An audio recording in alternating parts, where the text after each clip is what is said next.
Ini sebenarnya sama seperti biaya bunga ya. Oke.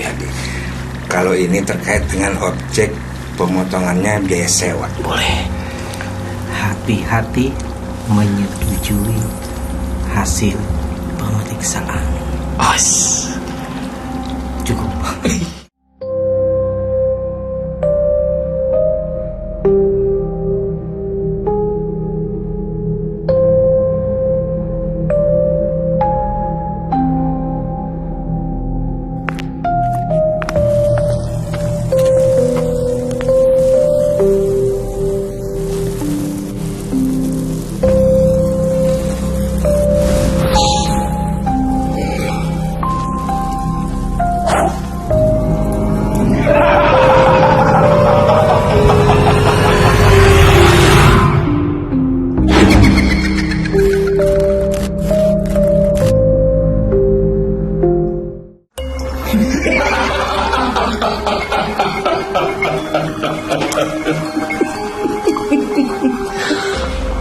Kembali lagi di cerita horor pajak SP2 Deka. Di mana di sini pajak tidak menjadi menyeramkan.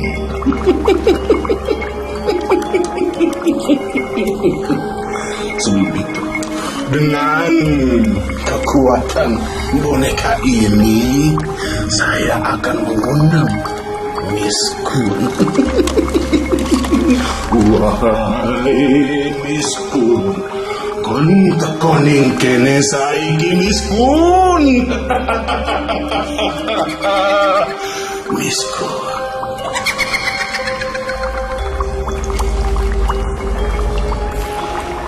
Di sini saya tidak akan sendiri, karena nanti akan ditemani oleh tamu yang akan datang. Miss Kunti, kamu sudah siap menemani tamu-tamu saya?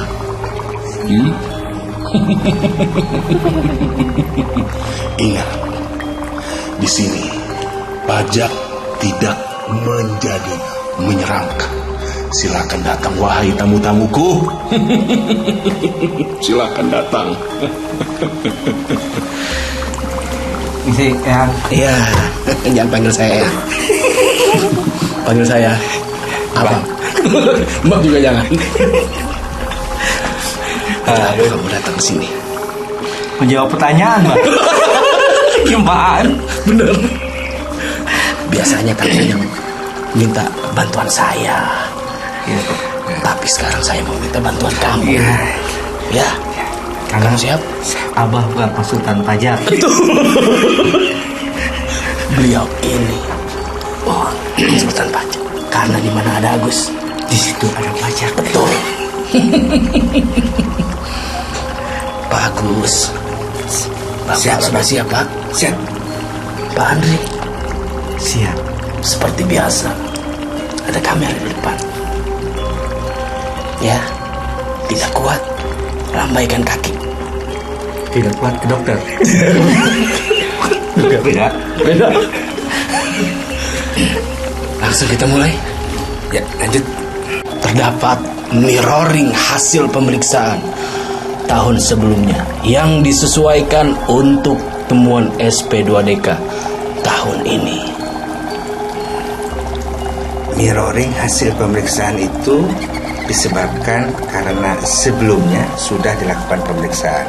Mirror itu artinya cermin. Artinya tahun pajak setelah hasil pemeriksaan itu dimirrorkan, dicerminkan dari hasil pemeriksaan. Contohnya begini. Tahun pajak 2021 diperiksa dan sudah terbit hasil pemeriksaannya. Kemudian berdasarkan hasil pemeriksaan itu tahun 2022 AR menerbitkan SP2DK berdasarkan hasil pemeriksaan. Namun yang harus dicermati oleh wajib pajak itu adalah bahwa mirroring itu tidak harus 100% sama persis seperti hasil pemeriksaan. Karena bisa jadi hasil kondisinya berbeda antara 2021 2022. Nah, wajib pajak harus mencermatinya apakah benar mirroring itu berdasarkan keadaan sebenarnya atau tidak. Nah, itu yang harus dicermati. Bisa jadi benar, bisa jadi berbeda, sehingga wajib pajak perlu hati-hati menanggapinya. Oke, bagus. Jadi misalkan tadi bagus, saya mau jelaskan bagus ya, karena saya masih kurang paham.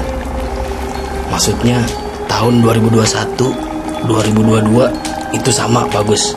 Ya, asumsi kantor pajak itu 2021, 2022 sama, sehingga pajak menurut fiskal, penghitungan pajaknya dianggap sama antara 2021, 2022. Hasil pemeriksaan 2021 menjadi acuan dari penghitungan pajak tahun 2022. Oke. Tapi memang harus sama atau harus beda? Tidak harus sama, tapi mungkin sama. Artinya hanya wajib pajak lah yang tahu apakah memang sama atau berbeda. Itulah pentingnya untuk mencermati apakah kondisinya sama dengan tahun pada saat dilakukan pemeriksaan atau tidak. Oke, ada lagi bagus. Sudah. Pak Andri, jangan kau diam saja. Pantes kamu. Yang penting jangan diem di bau. Oke. Apakah Anda ingin menambahkan? Sedikit. Boleh. Hati-hati menyetujui hasil pemeriksaan. Os. Cukup. Kita lanjut ke yang berikutnya. Lanjut. Siap? Siap. Siap. Oke. Terdapat selisih atas biaya bunga dibanding dengan SPT PPh masa 23 atau unifikasi. Ini yang dimaksud biaya bunga ini pasti bukan biaya bunga ke bank, Oke. tapi ke non bank, karena kalau biaya bunga ke bank itu tidak wajib potong. Yang pembayaran bunga ke bukan perbankan itu yang wajib potong oleh pemberi bunganya, sehingga kantor pajak mengincar tambahan pajak dari kewajiban yang belum ditunaikan berupa pemotongan atas biaya bunga. Nah, kondisi ini bisa dilakukan dengan cara ekualisasi antara seluruh biaya bunga yang dibiayakan di laporan keuangan dibandingkan dengan SPT PPh pasal 23 unifikasi terkait dengan objek pajak berupa bunga. Apakah lebih besar atau lebih kecil? Biasanya SP2DK seperti ini berarti ada biaya bunga yang lebih besar dibandingkan dengan objek yang sudah dilaporkan di SPT. Oke. Contohnya seperti apa, Pak? Contohnya, misalnya biaya bunganya 100 juta, tapi yang dilaporkan di SPT PPh masa hanya misalnya 40 juta. Nah, berarti kan ada 60 juta yang belum dipotong. Ini asumsi kantor pajak ya. Oke. Sehingga ini yang perlu diklarifikasi, apakah memang benar belum dipotong atau bagaimana kondisinya. Pak Andri, ada yang ingin ditambahkan, Pak Andri? Tidak. Oke. Berarti kalau misalkan kok bunganya segini, berarti itu bisa jadi tanda-tanda nih bagi orang pajak. Jadi harus diklarifikasi. Klarifikasi itu. Oke. Berarti ada kemungkinan tambahan pajak dari bunga yang seharusnya dipotong PPh. Oke. Saya tambahin sedikit. Boleh. Bunganya pajak atas bunga. Ini bunyi. Ini Mantra. mantra. Biarin. Arwah saya lagi pada lagi begini. tarif bunga kalau belum dipotong 15%. Iya. Itu bunga yang cukup tinggi. Jadi jangan lupa potong pajak atas transaksi bunga kalau memang itu memang ada yang belum dipotong. Oke. Seperti itu. Saya tambahkan lagi, Boleh, bagus. bisa jadi ini terkait dengan pembayaran bunga ke luar negeri. Nah, kadang-kadang pembayaran bunga ke luar negeri itu ada yang dipotong setengah. Itu kalau ada surat keterangan domisili ya.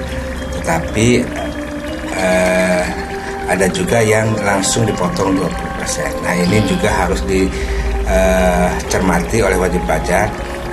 Apakah bunga tersebut memang wajib dipotong 20% atau 10%. Bisa jadi kantor pajak mengidentifikasinya dengan tarif 20%, padahal kita melaporkannya dengan tarif 10%. Nah, itu bisa jadi seperti itu. Kemungkinannya memang banyak ya. Tapi maksimal berapa persen, bagus? Maksimal 20%. 20%. Oke. Saya tambahkan lagi. Boleh. Kalau mau 10% atau menggunakan tarif fasilitas, itu harus ada syarat administrasi yang harus dilengkapi. Ya, seperti mengisi form DGT, ya, minta nanti permohonannya menggunakan Cortex. Baik.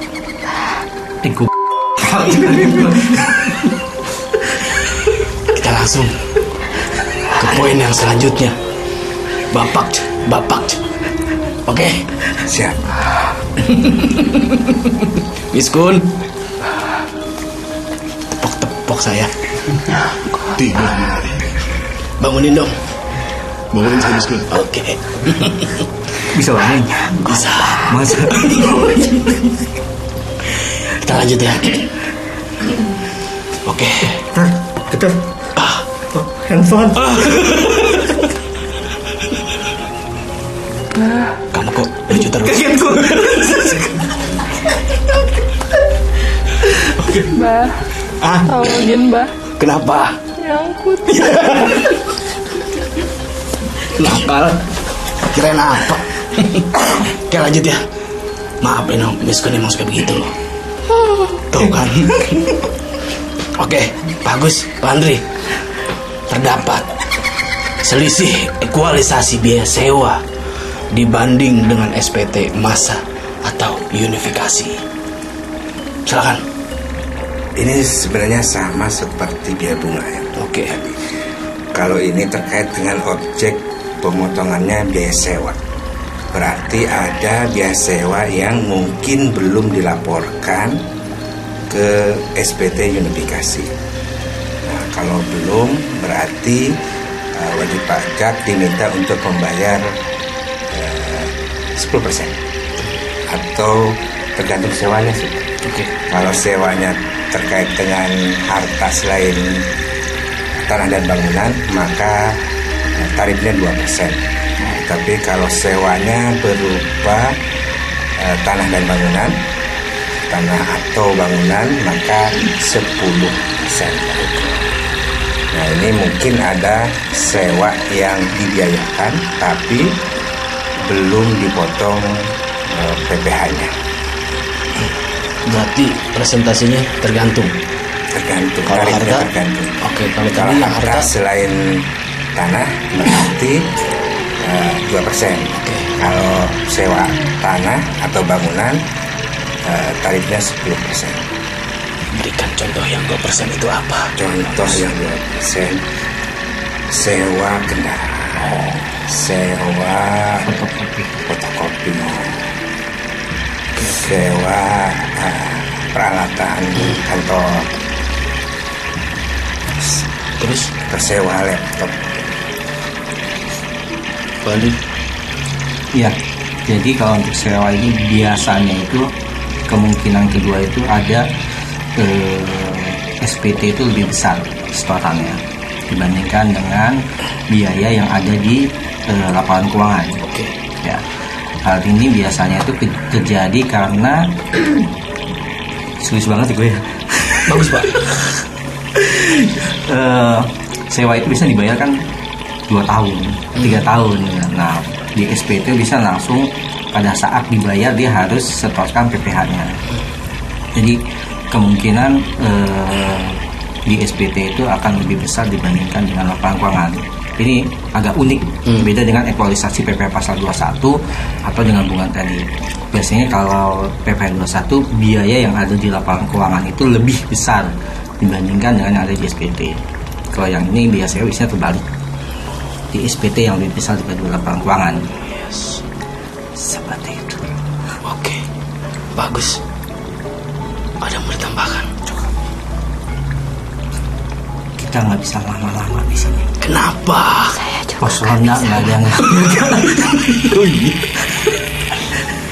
Katanya dia nggak bisa lama-lama. Bodoh amat. Oke. Kenapa katanya Miss Kun? Dia belum makan orok hari ini. Baik, teman-teman semuanya. Terima kasih buat kalian yang sudah menonton cerita horor pajak SP2DK. Ingat, di sini pajak tidak menjadi menyeramkan. Terima kasih. Jangan lupa di like, Subscribe. Di share. dan di komen. Kita akan bertemu lagi di cerita horor pajak SP2DK selanjutnya.